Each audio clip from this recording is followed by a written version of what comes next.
Eugene Mulero with Transport Topics, and joining us today is Mr. Ed Hamberger. He's President and CEO of the Association of American Railroads. Morning, Eugene. Thank you for being here. Delighted to be here. There's a lot of conversation nationwide about infrastructure, how we're going to pay for the freight corridors, transit corridors, reduce congestion, and we still haven't seen any real strong indication from the White House as to when we're going to see this big plan.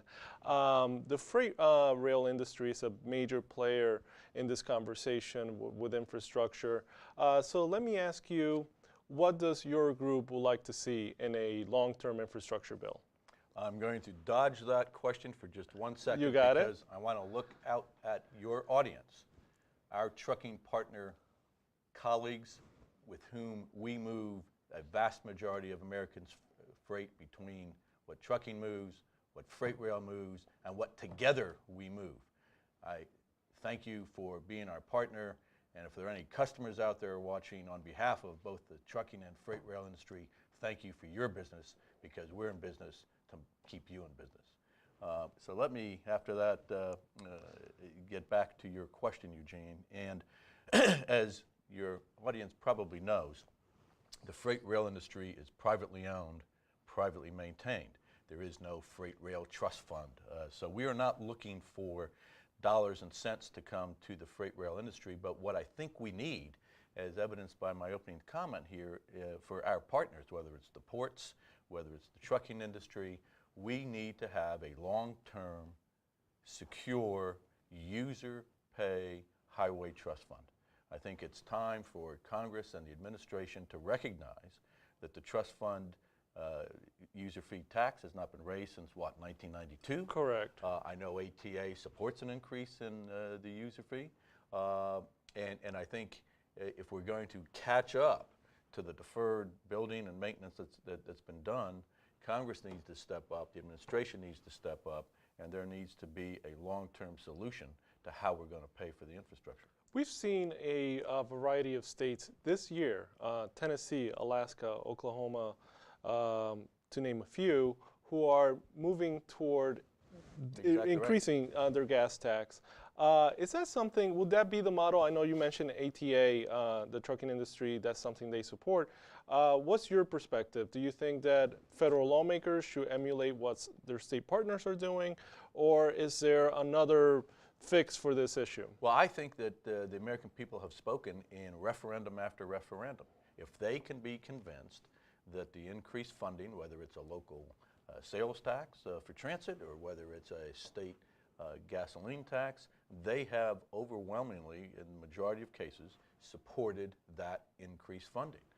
I think it's important that they believe and understand that it's going to go to transportation, and that's an important part of the sale, I think. But I think that Congress needs to step up and recognize that this is not a political suicide to move forward in that regard. And I would draw your attention to the recent report, I guess it was last month, from the American Society of Civil Engineers, which gave a D+ across the board. Correct. To 16 or 18 different infrastructure systems. I'm pleased to say that we, the freight railroads, were at the top of the list. I think you got the top grade. We got a B. Correct. You know, when your kid comes home with a B, you know, you can go either way on that. Yeah. But that's because we've had some money to spend. We've been plowing in the last 4 years over $100 billion of private money back into the infrastructure to upgrade it and maintain it. And that's what needs to be done for highways and ports. And it's important that infrastructure not be moved to the back of the list. That's a perfect segue, Ed, because I want to get your perspective as to the messaging we're getting from the administration. We first heard that it was going to be within the first 100 days, this big infrastructure plan.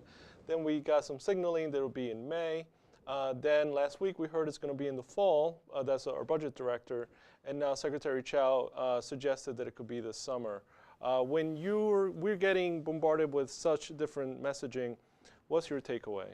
Well, my takeaway is I think what the press secretary said yesterday, Sean Spicer, that it is a pretty full plate right now. They're trying to keep the government open with an appropriations. Then there's healthcare, and then there's tax reform, and yes, we want to get infrastructure, but I interpreted that as, not tomorrow, and that they want to get through the healthcare and tax reform first. And of course, Chairman Bill Schuster in the House side has said that need to get tax reform done because that's how it's going to be paid for. And I read this morning that Secretary Chow, I'm sure you saw as well, when queried about the timing, said, well, we have a lot of the policy stuff taken care of, but we just haven't figured out how to pay for it. And so back to our previous conversation, that seems to be why they want to get tax reform done. I think there's a view that somehow in the tax reform that there might be a way of spurring private investment. That seems to be a lot of what they're talking about for public-private partnerships and perhaps even repatriation of foreign earnings. Correct. But no infrastructure plan tomorrow, but tomorrow we do have a hearing in the House Railroad Subcommittee. Good segue. That's nice. Thank you. Yeah.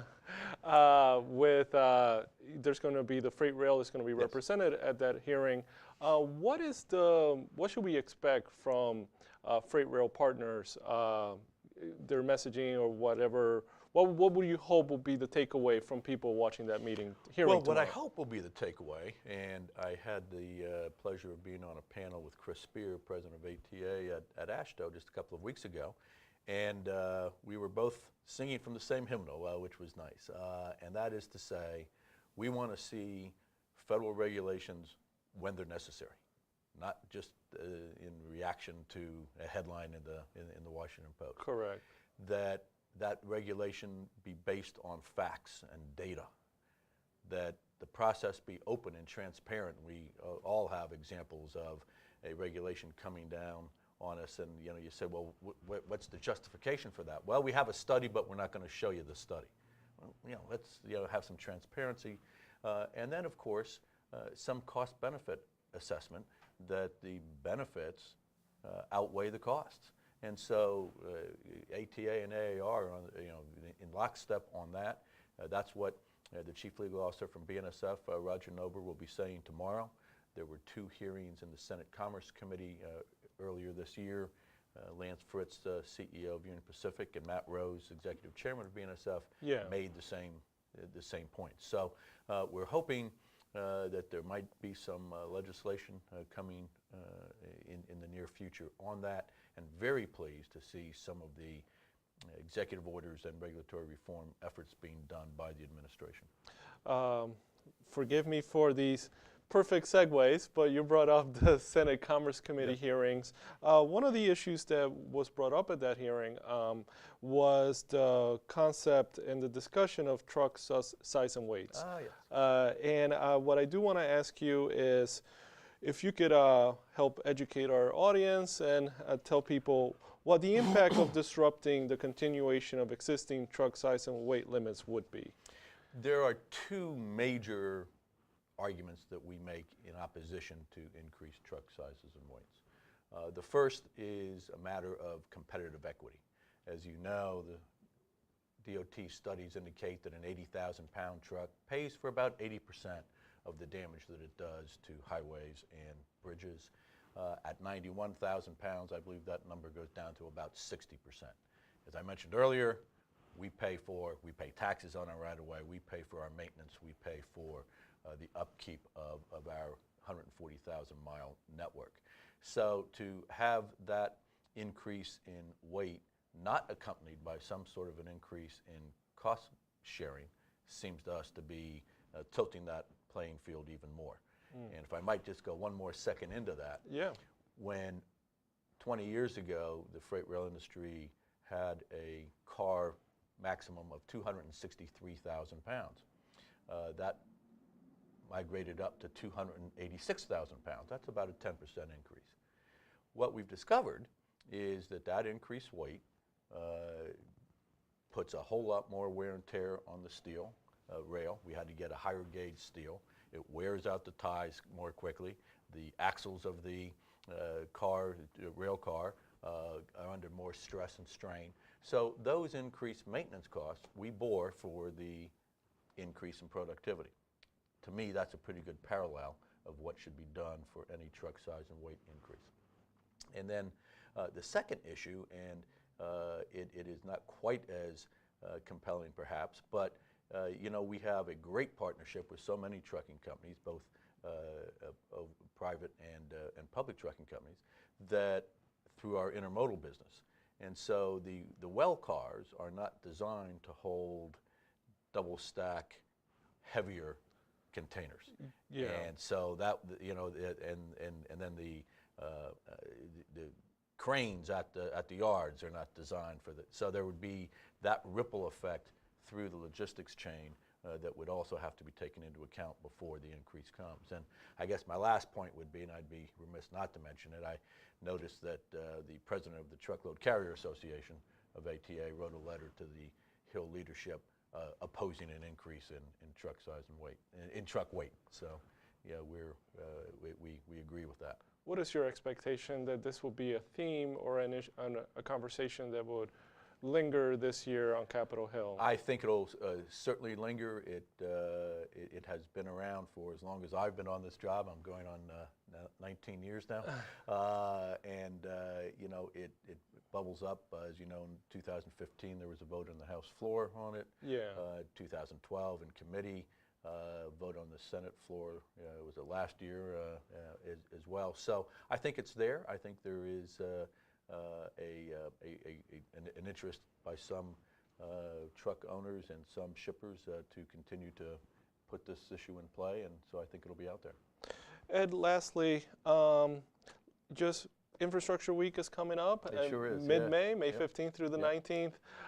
This is an opportunity for your association and others to come together, share ideas, and remind people, the leadership on Capitol Hill and the White House, about infrastructure. Give me your goal for this year's Infrastructure Week.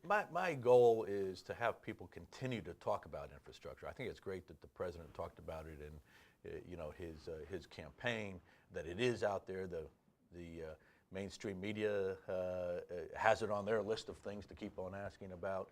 The civil engineer report got a whole lot more publicity this year than it did. It got some good play.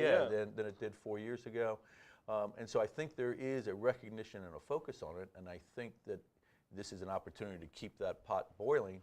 And I'm going to end the way I started, because I want to make sure that as we talk about increased funding for infrastructure and the focus on infrastructure, that we do so recognizing that we're all in this together, and this is not a mode versus mode issue. This is we need to get America's logistics costs down so that we can compete, our customers can compete on world markets. And if we don't do that, it's bad for our economy, bad for us, bad for you know, ATA members as well.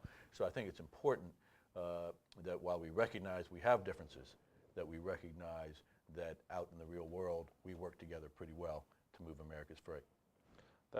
We're going to make that the last word. Ed, thank you for coming on our program. Right.